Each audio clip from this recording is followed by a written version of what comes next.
Traffic jam हो रही है लेसाबी मसक फजा फजाबा लेबैने जाम हो यालीजे सिना अरोइबा प्लेन है बको आइसु लौगे लाक्पनि फंग्रे हावना चारोको कया पिजनिंगदि ठाकुर बलु पिजनिंगदि मीगिदि एसी गाड़ी द चल्ले अखोइदि डीसी द चटपनिना हुमांगजे याद्रे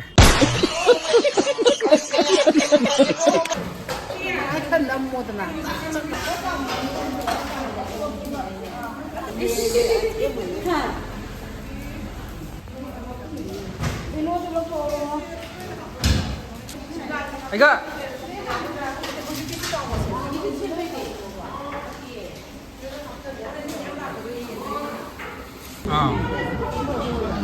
Sob si masasal laga kang koy besar lagi. Umurok sina wajar lagi ni juga punna canam.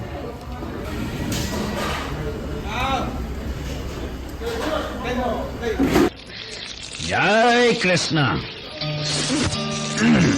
Oh, Perla. Hola, sada ku yun so mal. Ay, sige. Tuna sakay na. Kamu pala. Kaya pijaningi ni Thakur बलु pijaningi mo. Hala.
엄마가 돼야.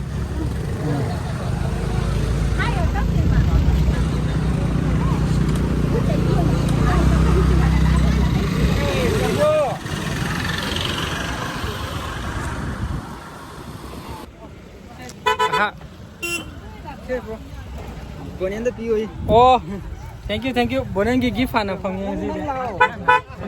Kam da kitang tang biro gari la. Wow. Ko jan.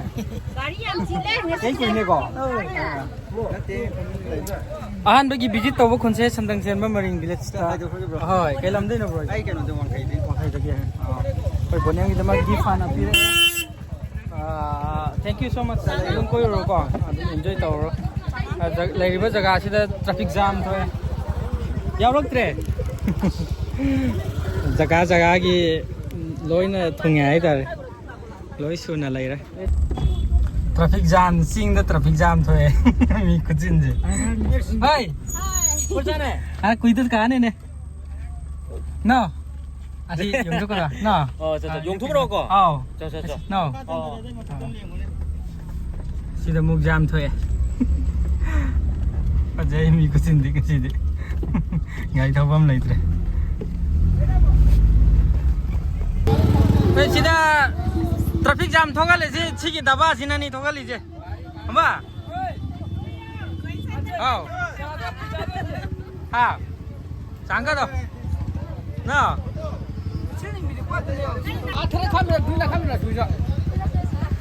Traffic jam हो रही है सीधा लेसाबी मसक फजा फजाबा लेबैने जाम हो याली जे ये क्या सही से क्या गाय से ना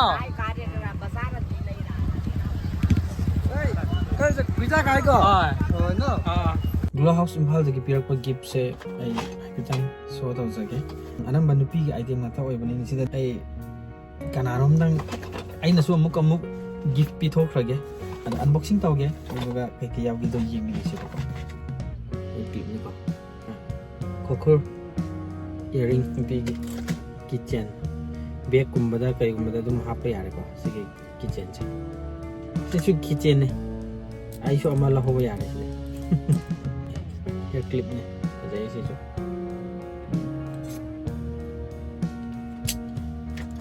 China Malio ge sunscreen SPF 45 not kitchen ko butterfly or ge amla yawe duga highlighter haibra nupi gi sisina nupi gi nail item mapan ne ba ko ma'am जो अपाम अदुम यारोगदी मोगी इंस्टा पेज सो आइना description दसु हपम गे अदो नाकन दसु थोखन Jarange सिगी Insta page से ओइदोइने अदो ma'am नसु palm यारोगदी home delivery सु तवने बको इम्फाल मनुंगी दे अदो आइना ngसिगी जे पुरा एच ओइना तवजबदी नते ग्लो हाउस इम्फाल गी जे हेदी अखोइ लेमिनरिबा पुमनमा समाइना चाखो थरमदा समाइना मतेंग पांगनबा आइसु अंगमबा पांगबा जगे अदुमाइना तुम प्रमोट ओइ कै ओइ अदुम तवजबने नौना हांगबता गाइरिबने को अदुम अखोइ मसिन अदुम मतेंग पांगनासि हाइजबगी अदुम भिडियो से हापचारकपनि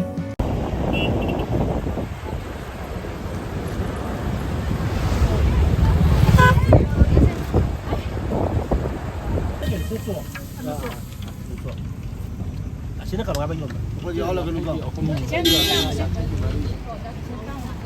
Itu tema thau chong ngani ko ngang to pura ma ngarian lambi ke khwai sin bam pham ne hajik lai je ngarian chingkhong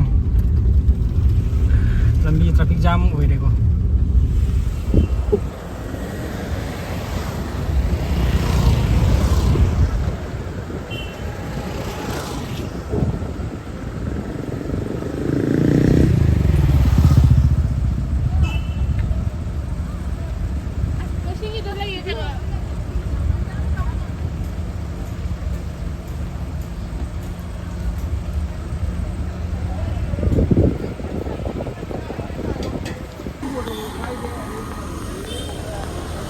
area कुचिन जे सिसना खिची साफम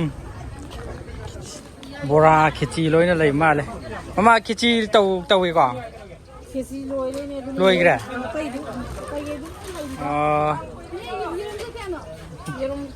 असोनजु तौब्रो खिची जे अतोपदस तौब्रो तौदे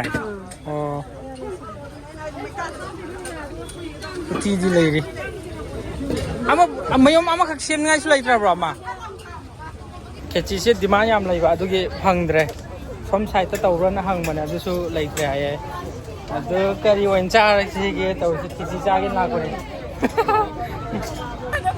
सिना आरोइबा प्लेन ने बको आइजु प्ले लौगे लाकोनी फंगद्रे अ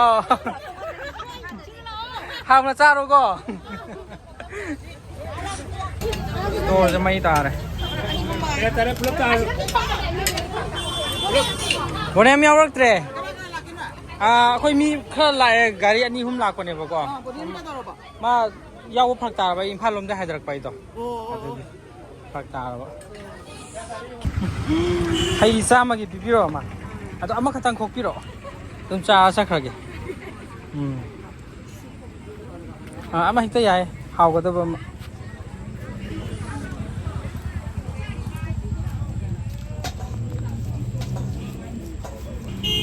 hay cha ba hầu bro video yang mau kasih deh kok bro 3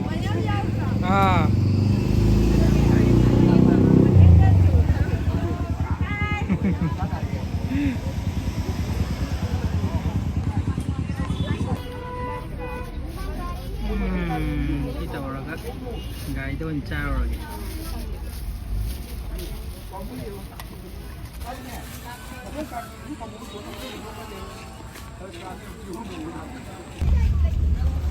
area से खरा चिल्ले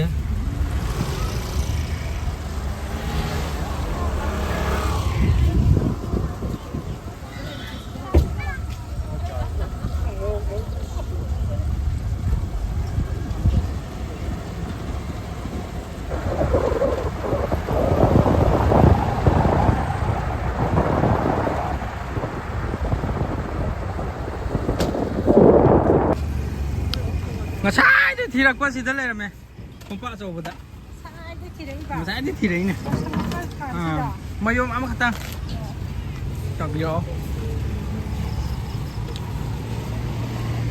ꯈꯦꯆꯤꯅꯦ ꯍꯧꯖꯤꯛ ꯂꯩꯔꯤꯕ ꯖꯒꯥꯁꯤꯅ ꯃꯁꯤꯁꯦ ꯑꯪꯊꯥ ꯍꯥꯏꯗꯣꯏꯔꯥ ꯍꯥ ꯑꯪꯊꯥ ꯆꯤꯡꯉꯤꯀꯣ ꯌꯥꯏꯄꯣꯛ ꯑꯪꯊꯥ ꯉꯥꯔꯦꯟꯗꯒꯤ ꯈꯤꯇꯪ ꯍꯥꯏꯊꯔ ꯂꯩꯔꯦ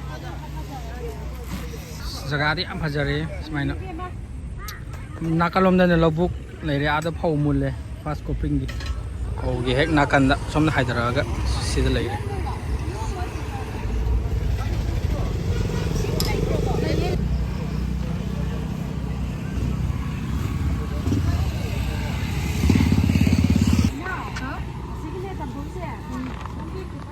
이마 타루는 야래.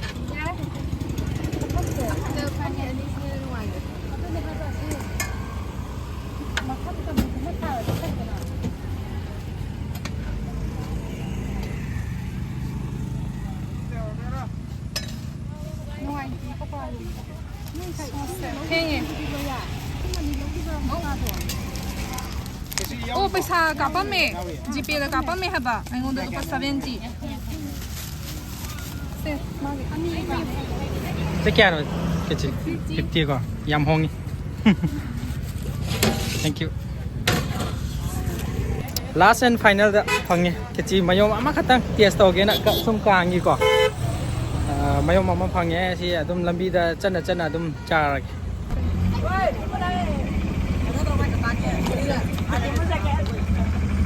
मैम कुमसी 2025 की कांग अहुब नुमिसे अदुम मी फजन अदुम चिल्ले को हजिक से पुंग अनि अहुम तादंगाई रिबा दुना याम कायना पिन बना तिर हरन पुंग मरी गुमा तासलादी मंगा गुमा तासलादी चिन्दुने पुंग तरुक तमम बनिना को पुंग तरुक फाव अदुम मी फजन अदुम चक्कनेबा अदो बोनेम दी यावद्रे ngasi je ai lambi je toan laina ki bai tare duduki logo farak taaba adumain tawgidana yaw nang hautre mathangi